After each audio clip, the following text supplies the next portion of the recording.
What's so important about coming to the state convention? If you're not going to the state convention, man, you're going to be hearing about it for a while afterwards, because this is not like any state convention you've ever been to. Lake Tahoe, first of all, is probably one of the prettiest places in the state of Nevada if you like a lake with a mountain and some trees, especially pine trees. In fact, some of the biggest pine cones you can find in western United States is right there at Lake Tahoe. And you're not supposed to take those pine cones from Lake Tahoe, but I got a pine cone. Let's see, it's about that tall. Can't say where I got it at, but I will say it's in a mountain where our lake is at. So it's an amazing place. You've got to see Lake Tahoe. It's a lot of fun there. But that's not the only thing that's going to happen. The convention itself, we're going to keep these business meetings as short as possible. So we're not going to talk about new training and all that kind of stuff. This is not what the convention is about. We're not training. We're celebrating. So we're going to have a business meeting on Friday. That's why you need to be up in Lake Tahoe on Friday if you're a delegate, even if you're an alternate.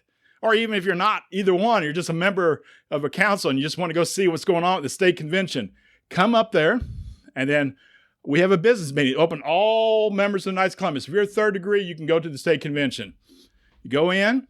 We're going to talk about some of the things that are happening, go over resolutions, go over different notes that we have to take care of that Supreme requires us to go over. And in 2 or 3 hours, we're done. Friday's done. Then we go on to a dinner that night, and it's going to be a good dinner. And I hear that the First Lady, Sister Delegates, has a special plan for that dinner, and I'm guaranteed it's going to be different than any other that you've seen. Then we come on Saturday. Oh, no, wait a minute. On Friday night, we have a hospitality rooms. There's 3 hospitality rooms already scheduled up there, and they're in suites that we've gotten from the hotel. 3 of them. So what's going to happen in these 3? Well, that's where you're going to be able to meet the state officers. You can ask us any question you want to. You can talk about anything you want to about the Knights of Columbus, or heck, what do we do for our business life, or whatever. That's our social time. We're going to be spending our time with you and having some fun doing it. There's going to be some food, some drinks, libations. There's going to be some other food items there, but there's going to be a lot of music and a lot of celebrating. And then on those 3 rooms, one's going to be the state officers, one's going to be for the insurance guys maybe, and maybe another one for the host council, and maybe another one just out there for everybody to go to. But there's going to be plenty of hospitality going on. Then comes Saturday morning. Okay, Saturday morning, we're going to start at 8 o'clock. We're going to have a quick meeting, last for up till about 12 o'clock. And then we're going to have a business meeting, a business lunch. That means we're going to still work during our lunch. We're going to watch some videos from Supreme and things like that. And then we're going to come out of that meeting, and we're going to spend another hour or 2 on some things that we have to go over. And then we're done. Okay? The next thing happens is what's called the Necrology Mass. This is the Mass for all the Knights of Columbus who have passed away in the past year. So this is a really important Mass. If you're bringing a guest or your significant other, your wife, children, whatever, everyone goes to this Mass. So it's important to go to it. Father Manny will be leading the Mass, our state chaplain. And the names of every knight that has passed away will be read during that Mass. We honor our Knights of Columbus. This is one of the reasons to be a member of the Knights of Columbus. You're in our prayers. After the Necrology report, the next thing we go to is the past State Deputy Dinner. Okay? Now, I don't know about you, but I am so far looking forward to this dinner. It's going to be really exciting. This is where the major awards for the state councils are given out. The Knight of the Year, Family of the Year, Grand Knight of the Year, District Deputy of the Year.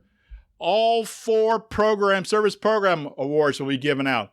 And everybody, I've already got those plaques. They just have to be filled in the names of the council. And these plaques are awesome.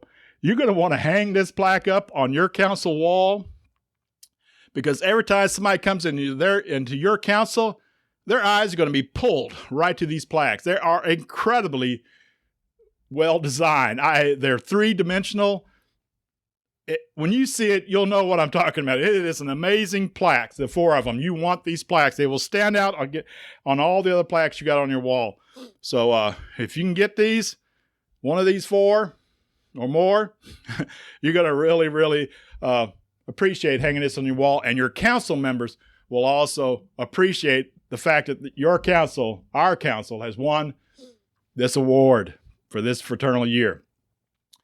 Now, after the dinner's done, there's some other excitement going on also. So I guarantee it will be carried on through the night, and probably those hospitality rooms will be used again on Saturday night. Now, during the day of Saturday, your wives and your significant others and family members and all that, they may be going out, hitting around Lake Tahoe, going to the stores, the shops, maybe going out to the cruise, out onto the lake. But they'll be able to join you during all these different events, especially the past State Deputy Dinner on Saturday night. Then comes Sunday morning. Oh, you're going to be tired. You're going to be hard getting out of bed. But you got to come on down at 8 o'clock to the business meeting. At the business meeting at 8 o'clock in the morning, this is where the elections are held on Sunday morning. There's 3 main elections that are held. Resolutions, of course, is one of those that we vote on. But the next one that we vote on is the new state officer slate. We'll be voting for a new state deputy, a new state secretary, a new state treasurer, a new state advocate, a new state warden.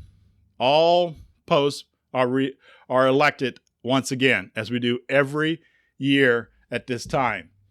Now we have several people that are running, and we have several seats that are open. But due to the bylaws, I, as state secretary, cannot mention what that is, okay? Because I am a candidate for one of those office positions. After the state officers have been elected, the next step comes up is the election of our state delegates that will be going to Supreme. And they go in the first week of first week of August.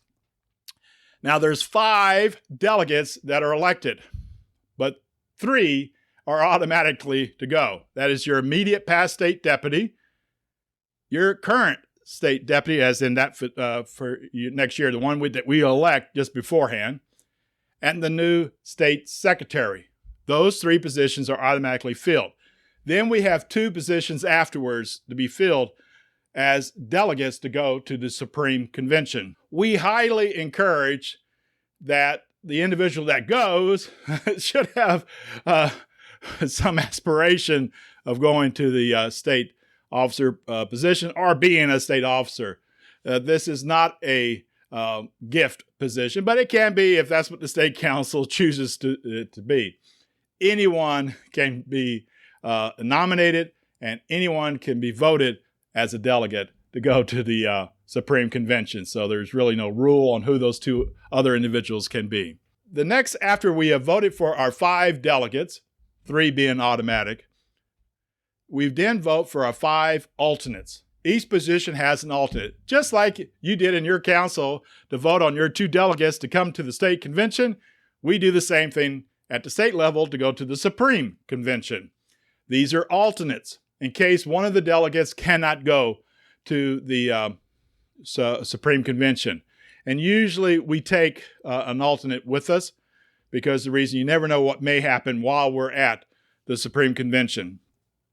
The 2 years that I was an alternate to the Supreme Convention, both times I became a delegate at the Supreme Convention.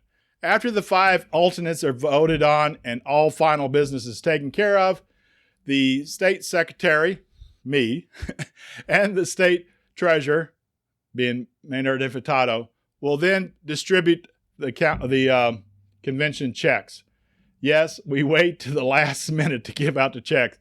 Reason being, we want you to be there for the whole convention, and it's going to be something that you want to see. We are well prepared to give out those checks, so we will have them ready to go as soon as we get to the end of the convention. Once the convention is over with, on Sunday about 1 o'clock, 2 o'clock, everyone goes home, except for us state officers that we have to hang around because we have more meetings to go to. And so most of the state officers will probably stay Sunday night and not actually leave until Monday. Does this sound exciting to you? It should be. This is a chance for you to shine in your council, to come to the state convention knowing that you've done everything that you could possibly do to make your council the best that it can be, and you want to celebrate. This is your opportunity. This is the chance to make your council stand out amongst the nearly 40 councils in the state of Nevada.